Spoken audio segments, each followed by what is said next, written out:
Electronic media వారికి అందరికీ నా హృదయపూర్వక నమస్కారాలు.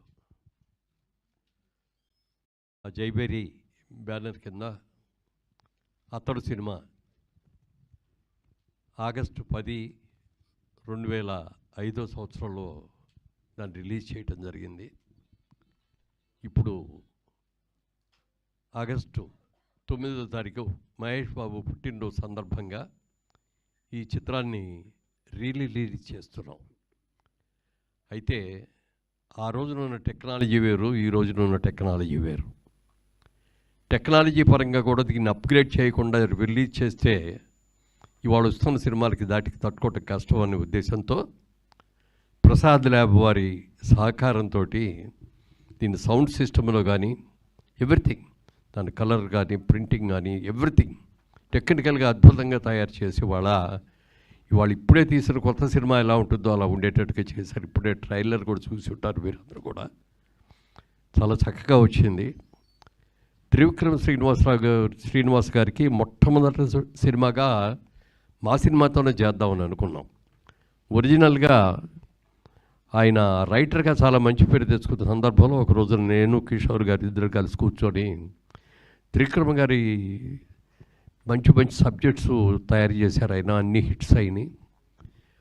ఆయన్నే మనం డైరెక్టర్గా పెట్టుకొని సినిమా తీస్తే బాగుంటుంది కదా అని మేము ఇద్దరం డిస్కస్ చేసుకున్న తర్వాత ఆయన కవర్ చేసాం.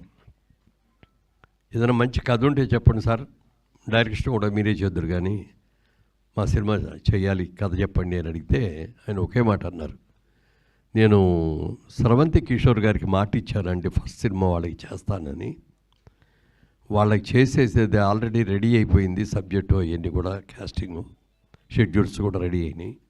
వాళ్ళు చేసేసేది అవ్వగానే ఇమ్మీడియట్గా మంది వచ్చేస్తానండి అంటే సరే ఓకే అండి అన్నాం. అన్న తర్వాత ఒకరోజు కథ చెప్పడానికి ఆయన వచ్చారు. ఆఫీస్లో నేను, కిషోర్ గారు, ఆయన త్రివిక్రమ్ గారు, మేము ముగ్గురమే కూర్చొని ఉన్నాం. సరే సార్ ఫోన్లో ఇవన్నీ ఆఫ్ చేసేయండి సార్, కాన్సన్ట్రేటెడ్గా వినండి అన్నారు. సరే అన్నాం. మీరు చెప్తే నమ్మరు, 3 hours చెప్పారండి కథ. అంటే every shot to short, bit to bit అంతా కూడా A to Z. అంటే కథ వింటే మాకు సినిమా అంతా కూడా ఎదురుకుండా కనపడిందనే ఫీలింగ్ ఇచ్చేది మాకు అందరికీ. తర్వాత ఎలా ఉందండి అన్నారు. ఎక్సలెంట్గా ఉంది సార్, చాలా బాగుంది. మీరు ఏమనుకోకపోతే నాకు చిన్నగా ఒక ఫీలింగ్ వచ్చింది, అది చెప్తారండి అన్న. చెప్పండి అన్నారు. మనం ఆ రోజుల్లో పాత సినిమాల్లో హీరో అంటే శ్రీరామచంద్రుడు, 100కి 100% సుగుణవంతుడు అనేటట్టుగా మనం ఉండే మన సినిమాలన్నీ కూడా. అయితే అప్పుడు ట్రెండ్ మారుతున్న టైంలో హీరో క్యారెక్టర్ కూడా కొంత నెగిటివ్గా ఉంటే బాగుంటుంది అనే ఉద్దేశంతో దీంట్లో పెడితే నేను అది అన్నా. కొంచెం ఆ బిగినింగ్ పార్ట్ కొంచెం నెగిటివ్గా ఉందండి క్యారెక్టరు హీరోని అని అంటే అప్పుడు ఆయన అన్నారు త్రివిక్రమ్ గారు, ఇది ఇవాళ రోజున ట్రెండ్ ఇదండి. ఇవాళ ఇంగ్లీష్ పిక్చర్స్ మీరు చూడండి, లేకపోతే హిందీ సినిమాలు చూడండి, ఏ సినిమాలు చూసుకున్నా కొంత యాంటీ క్యారెక్టర్ ఉంటేనే జనం కూడా లైక్ చేస్తున్నారు.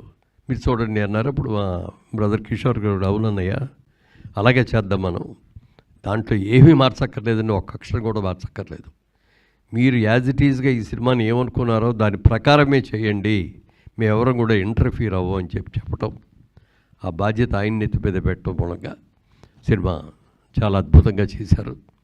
అయితే అప్పుడు ఆ స్టూడియోలో మా సైట్స్ ఉంటే ఆ సైట్స్లో ఒక హౌస్ సెట్ కావాలండి అని చెప్పి డైరెక్టర్ గారు అడిగారు.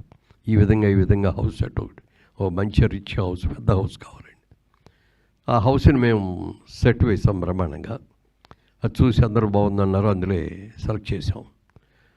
ఆ సినిమా షూటింగ్ ఆల్మోస్ట్ 90% దాంట్లోనే ఉంటుంది, మిగిలింది అవుట్డోర్లో ఉంటుంది అనుకోండి, పాటలు అవన్నీ అవుట్డోర్. ఆ సినిమా తీసిన తర్వాత అప్పుడు చాలామంది ఏమండి ఈ సెట్ తీయబాకండి సార్, చాలా బాగుంది, ఇంకా చాలా సినిమా వాళ్ళు వచ్చి తీసుకుంటారు అని అడగటం, వాళ్ళందరూ కూడా తీసుకోవటం కూడా జరిగినప్పుడు నాకు ఒక ఆలోచన వచ్చింది. ఈ హౌస్ని ఇలాగే ఉంచి ఇక్కడ మన సైట్ కూడా ఉంది కాబట్టి ఇదివరకు కేఎస్ రామారావు గారిది గార్డెన్ సిటీ లాగా మనం కూడా ఒక షూటింగ్ ఇది స్పాట్ చేసి మిగిలిన బిల్డింగ్స్ అన్నీ కూడా మనం కట్టి చేస్తే బాగుంటుంది అని చెప్పి ఆలోచనలు రావటం, చేద్దామని నిర్ణయం కూడా తీసుకోవడం జరిగింది. కానీ దురదృష్టవశాత్తు ఔటర్ రింగ్ రోడ్డు ఈ సైట్లోంచి వెళ్ళిపోవాల్సిన పరిస్థితి వస్తే తప్పనిసరి పరిస్థితిలో ఇవ్వాల్సి వచ్చింది. అలా ఇవ్వటం మూలంగా మేము వేసిన సెట్లో వేసినంత పెద్ద బిల్డింగు వెళ్ళిపోయింది రోడ్లోకి.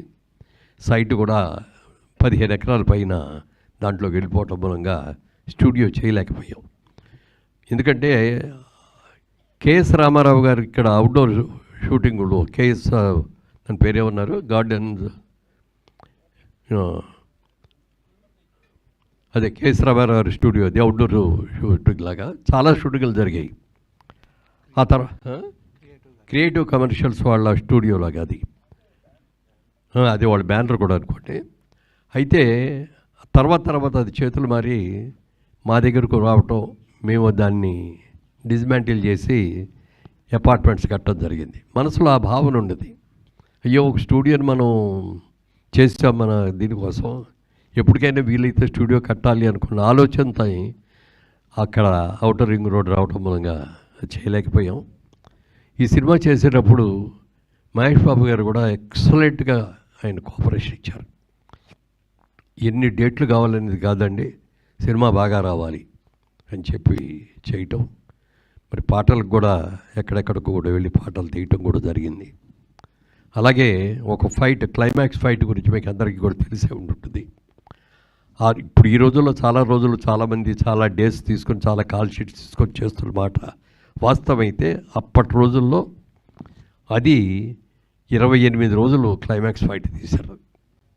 దానికోసమని యూకే నుంచి ఎక్కడి నుంచి కూడా కెమెరాస్, స్పెషల్ కెమెరాస్ అని కూడా తీసుకొచ్చి దానికోసం ప్రత్యేకమైన సెట్ వేసి ఆ సెట్లో ఇది చేయటం కూడా జరిగింది. సినిమా రిలీజ్ అయిన తర్వాత చాలా మంచి పేరు వచ్చింది. అంటే ఫైనాన్షియల్గా చూసుకుంటే మనకి పెద్ద లాభాలు రాకపోవచ్చేమో కానీ చాలా మంచి పేరు వచ్చింది. ఆ తర్వాత ఈ సినిమా టీవీల్లో వచ్చినన్ని సార్లు ఏ సినిమా కూడా అప్పటికి రాలా. ఎక్కడ చూసినా ప్రతి సాటర్డే సండే వచ్చిందంటే ఏదో ఒక ఛానల్లో ఈ సినిమా వస్తూ ఉండేది. అప్పుడు ఎక్కువ మంది చూసి చాలామంది వచ్చి అబ్బా చాలా ఎక్సలెంట్గా ఉందండి సినిమా, ఎన్నిసార్లు వస్తే అన్నిసార్లు కూడా చూస్తున్నామండి. ఎస్పెషల్లీ సెకండ్ హాఫ్లో కామెడీ కానీ అలాగే పాటలు కానీ అన్నీ కూడా అద్భుతంగా ఉన్నాయి అని చెప్పి చాలామంది మెచ్చుకున్నారు. తర్వాత మాకు కూడా ఆ రిలీజ్లో కానీ తర్వాత సేల్ చేసినప్పుడు వచ్చిన రైట్స్తో కానీ ఆ హౌస్ కట్టినప్పుడు దాంట్లో చేసుకున్న షూటింగ్ వెళ్ళిపోరు కానీ మేము ఫైనాన్షియల్గా కూడా బాగానే కవర్ అయ్యాం, ఏమీ ఇబ్బంది లేదు. కానీ మంచి పేరు వచ్చింది, ఒక మంచి సినిమా తీసామని ఒక మంచి పేరు వచ్చింది. మా జైబేరీ సంస్థకు ఒక గౌరవం దక్కింది. ఈ సినిమాని టెక్నికల్గా కూడా మరి దీన్ని అప్గ్రేడ్ చేసి రిలీజ్ చేయాలి అనే ఉద్దేశంలో, అంటే మా బ్రదర్ కిషోర్ గారు అమ్మాయి ప్రియాంక ఇప్పుడు ఇందాక వచ్చింది, ఇప్పుడు వస్తుంది ఇక్కడికి, తను ఏమేం చేశారు, ఎలా టెక్నికల్గా దీన్ని డెవలప్ చేశారు అనేది నా మాటల్లో కంటే తన మాటల్లోనే ఎక్కువ వినాలి. అది తప్పకుండా ప్రియాంకని వేదిక మీదకి వచ్చి సినిమా టెక్నికల్గా ఏమేం చేశారో వచ్చి చెప్పాలి.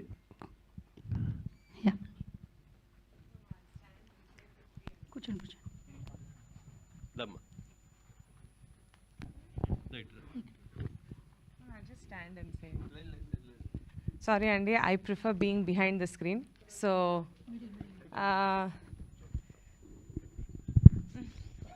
ప్రియాంక ఇక్కడ చదువుకున్న తర్వాత లాస్ ఏంజలస్కి వెళ్ళి తను మాస్టర్స్ చేసి ఇవ్వడం జరిగింది.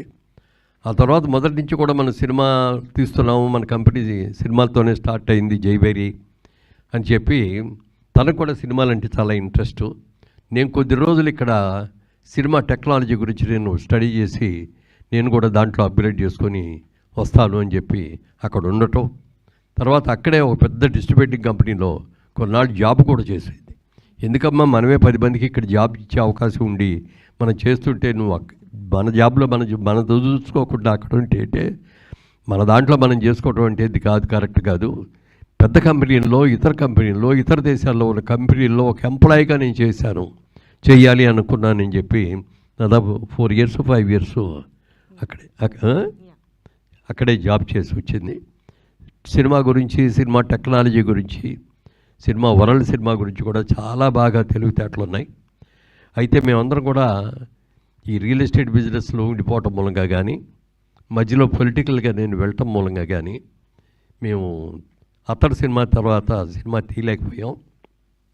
అయితే మా ప్రియాంక తప్పకుండా చాలా ఇంట్రెస్ట్ అయింది. ఎందుకంటే జైభేరి స్టార్ట్ అయింది సినిమాతోటే కాబట్టి సినిమా అనేది ఇప్పటికైనా సరే మనం తీయాల్సిందే, చేయాల్సిందే అని అనుకున్నాం. ప్రియాంక ఇప్పుడు జనరేషన్కి సరిపడగా మంచి సినిమాలు ప్లాన్ చేసి తీస్తుంది. తొందరలో మరి అనౌన్స్ చేస్తాం నెక్స్ట్ ఇయర్కి. ఇప్పుడు ఈ ఇయర్కి చేయకపోయినా నెక్స్ట్ ఇయర్ నుంచి మళ్ళీ జైభేరి ప్రొడక్షన్లోకి వస్తుందని చెప్పి మీ అందరికి కూడా తెలియజేస్తున్నాను. సో చెప్పమ్మా. టెక్నాలజీ పరంగా